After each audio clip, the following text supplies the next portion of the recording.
Land without legal documents.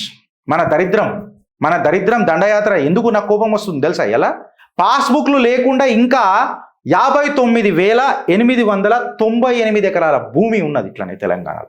Passbook లేకపోతే వాడు ఏమంటాడు? ఇక సింపుల్గా చెప్తున్నా, ఏం చేస్తారు తెలుసా? వీళ్ళు ఇది ఎండోమెంట్ రికార్డులో లేదు, రెవెన్యూ రికార్డులలో ఉన్నది. రెవెన్యూ రికార్డులలో ఉన్నది అని అంటే గవర్నమెంట్ రికార్డులలో ఉన్నట్టు కదా.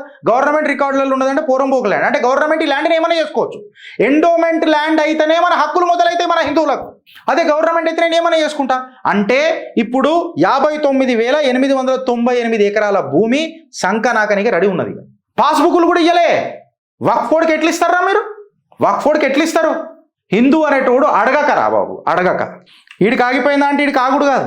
కాగ్ ఫైండింగ్స్, ఇది నేను మాట్లాడతలేను, మళ్ళా గిరీష్ గారి డేటా కాదు ఇది. కాగ్ ఫైండింగ్స్ చెప్తున్నా. అంటే వీళ్ళ లెక్క ప్రకారము, ట్రిబ్యునల్ లెక్క ప్రకారము ఓన్లీ 3,488 ఏకర్స్ ఆఫ్ భూమి లిటిగేషన్లు ఉన్నది. పట్టాదారు పాస్బుక్లు 59,000 ఎకరాలకు లేవు. రేవంత్ రెడ్డి గారికి సగౌరవంగా ఒక విషయం చెప్తున్నా. ఎండోమెంట్ మినిస్టర్ మళ్ళా కొండ సురేఖ గారేనా? అమ్మా, పెద్దమ్మ తల్లికి అవమానం జరిగితే నువ్వు సల్లగా కమ్మగ పుల్లగా తినుకుంటాను మీ మంత్రిత్వ శాఖని మీరు నడిపిస్తున్నారమ్మా.